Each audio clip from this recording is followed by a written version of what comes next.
Nongeye kubaramutsa ni Chris Ndikumana. Kino ni igice ca gatatu ca za nyigisho z'abantu bafashe decision gukizwa. Ubuherutse twaturovuga ivya mpwemu yera canke mwuka wera mu Kinyarwanda. Uno musi rero tuvuge ivyerekeye bateme, kubatizwa. Nagenda bashinga intaye gatoya je nkikizwa nakije muri 1993 ngikizwa nari mu Katolika, nari muri famille Katolika ne nakuriye. Hanyuma amaze gukizwa nkavuga nti je sinshaka ibintu by'idini, sinshaka kwitwa umuporoti, sinshaka ko abantu babimenya, nashaka byose bire muri discretion. Hanyuma ndagenda gukizwa kwera numvise ijambo ryankozeko. Hanyuma ndavuga nti nje nzokizwa mugabo sinzobatizwa kuko je nabatijwe ivyo bya bateme. Amfete nabona yuko kubatizwa umengo uragiye mu bindi bintu by'abaporoti nkane nkumva atavyo nshaka cyane ntashaka iyo sinye. Nshaka ko abantu bambona nko mu poroti, nashaka kwisengera gusa je nigere mu ijuru kuko namaze gukizwa. Hanyuma ndamara ukwezi amezi abiri ndi muri ivyo mvuga nti je byo kubatizwa sinshaka kuvyumviriza. Umunsi umwe rero umupasiteri umwe w'umukongomani twako turaganira atankunsigura ivya bateme byari byo. Abateme atankunsigurira ndambwira nti ikute pasteur je nabatijwe ntuse kumbwira ibindi bintu. Aransigurira bateme yo mu mazi menshi. Ince kintu cyanyugurira amaso ndambwira nti no kwika amazi menshi. Je kikuru nuko nabatijwe acarangira muri Bibiliya aransigurira ico baptizo mu Kigiriki, plongée dans l'importance yavyo.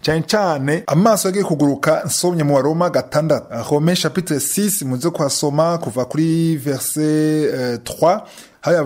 Ignorez-vous que nous tous qui avons été baptisés en Jésus-Christ, c'est en sa mort que nous avons été baptisés. Kubona ko abantu bose babatijwe muri Yesu Kristo babatijwe mu rupfu rwiwe. Nous avons été ensevelis avec lui par le baptême en sa mort, afin que comme Christ est ressuscité des morts par la gloire du Père, de même nous aussi nous marchions en nouveauté de vie. Ano natawi rero umurongo wa 4 yuko ngo twahambanywe na Kristo hajya gushira mu mazi menshi, guhambanywe na Kristo hamukazukana nawe. Ico kintu ni cyagishasha kuri jewe n'indi mirongo nyinshi yagiye iranyereka yuko umubatizo ko atari option, atari wewe udesida gusa ngo ndashaka kubatizwa, ariko ari commandement. Yesu yavuze ngo abazokwizera bakabatizwa. Nuvuga yuko yavuze ngo mubabwire ubutumwa, mubabatize mu izina rya Data rya Mwana rya Mpwemu yera, hanyuma mubagire abadisciple wanje. Rero mumaze kuba umudisciple wa Yesu, umwigisha wa Yesu, numvise yuko kubatizwa suvuga ngo ndabishaka cyane nabyo nshaka, ahubwo ni commandement, ni itegeko Yesu yatanze ko dukwiye kubatizwa mu izina ryiwe, kandi cyane tukagera ikirenge mu ciwe. Sinzi ko mumva yuko twama dushaka kwigana Yesu. Paulo avuga ati munyigane nkuko naje nigana Kristo. Uvuga yuko Kristo yaje mu mubiri arigira umuntu, araca mu bintu byose yaciyemo dukwiye gucamo. Yesu Kristo rero yaraje arabatizwa, aca mu mazi menshi, baramubatiza, abatizwa na Yohana Batista. Rero imbere yuko mbandanya gatoya ndashaka twumvirize ikigozi ya gatatu aho Corinne yarafise ikintu ca confusion kuzazanirwa atumva igituma kuyo kubatizwa. Reka tumwumvirize camvuga inyuma y'iyo kigozi.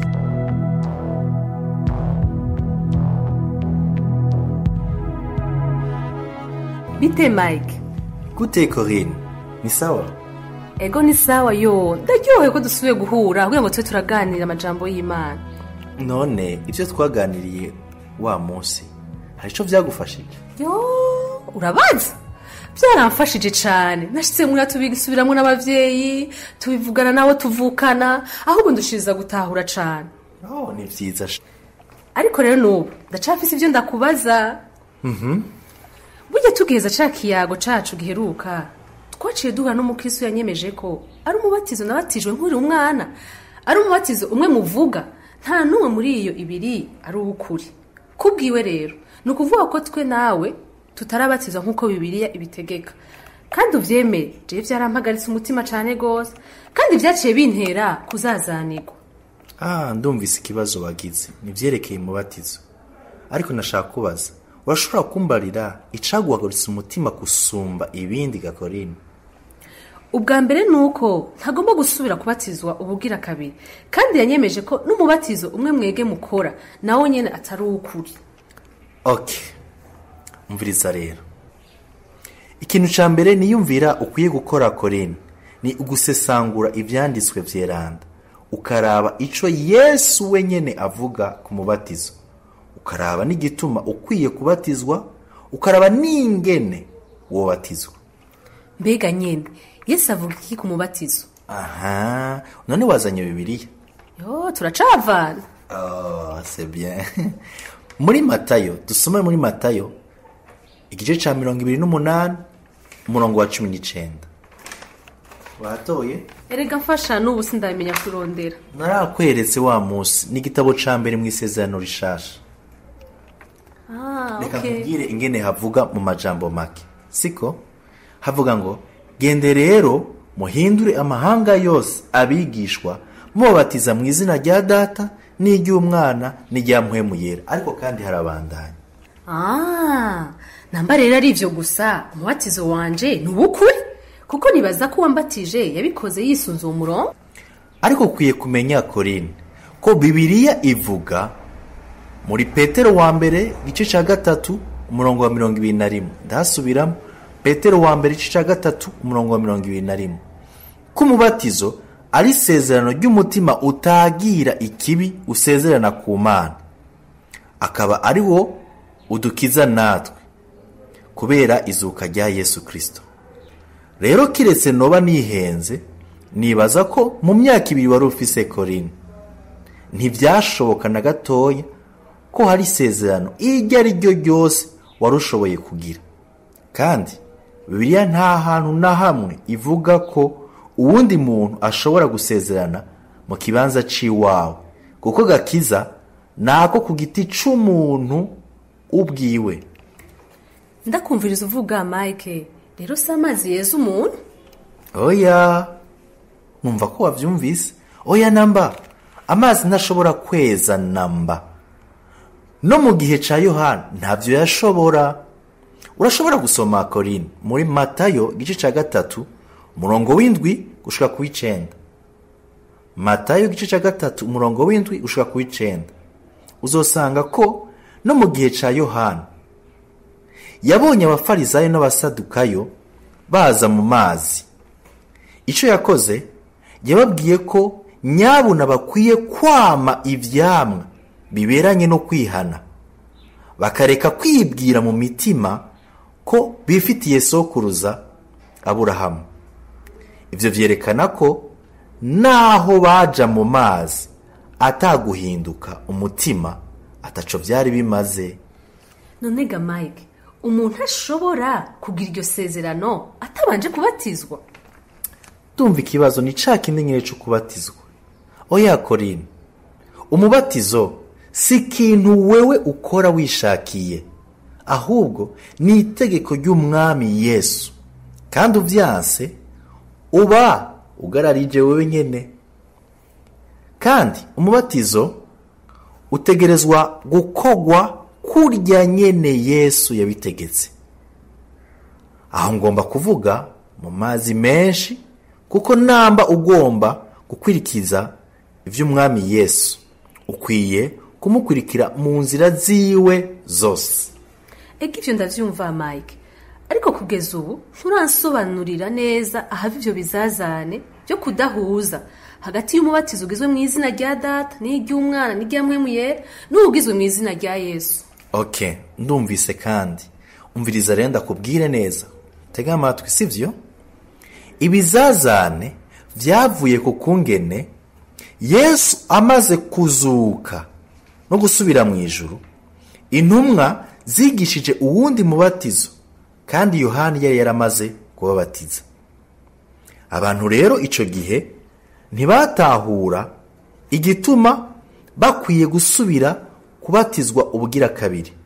nico gituma rimwe na rimwe igihe intumwa zahura n'imigwi mishasha y'abizeye zababaza ziti, mbega ni umubatizo uyuhe mwabatijwe?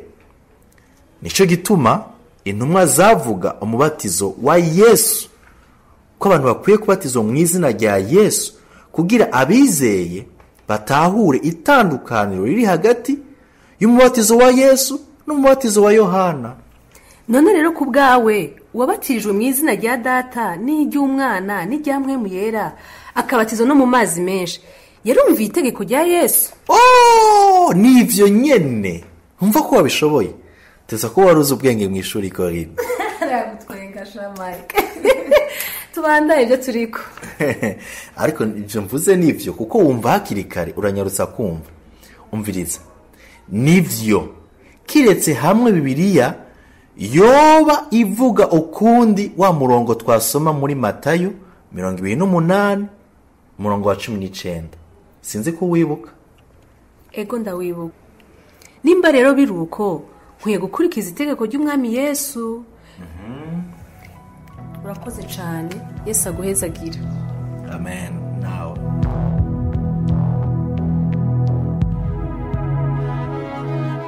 Nizere ko ayo majambo twaturumze mu kigozi yabafashije gutara ibintu bimwe bimwe. Ikindi nashaka guhereza ko nuko ikindi camfashije jewe gufata decision ko navyanse vy'ukuri nasi navyo nashaka na gatoya navuga ndi ndashaka kwikirizwa nisengere gusa mvyo kwatizwa navyo nkeneye, ariko nagiye gutahura yuko bateme nagize na niyo nzi nta cyo gihe nta video yariho na barabimbwiye bavyeyi, ariko sinzi ingene vyagenze no bisakora abaye umunsi mukuru, ariko nta decision nafashe. Misangwe bateme ni wewe uhitamo banza gukizwa hamugafata decision yo kwigana Yesu kwera wakijijwe kwera wamaze kwizera. Rero jewe ntavyo nari nzi n'abavyeyi bantwaye baramvugira ntavyo nzi nivyo bambariye, ariko navuze nti rero ubu namaze kuhitamwo jewe nyene ari jewe nahisemwo atanumwe amfosheje, ndakeneye nanje rero ngire bateme amazi menshi kubera nigane Yesu nkuko nawe yabikoze. Aha rero nashaka bereke muri Matayo cya 3 ikindi camfashije gutahura Yesu aje kubatizwa na Yohana Batista. Yohana Batista aravuga ati Yesu ashaka kubatiza aranka ati wewe ni wowe mbatiza ahubwo Yesu ashaka kubatiza, ariko Yesu ijambo yamwishuye murongo 15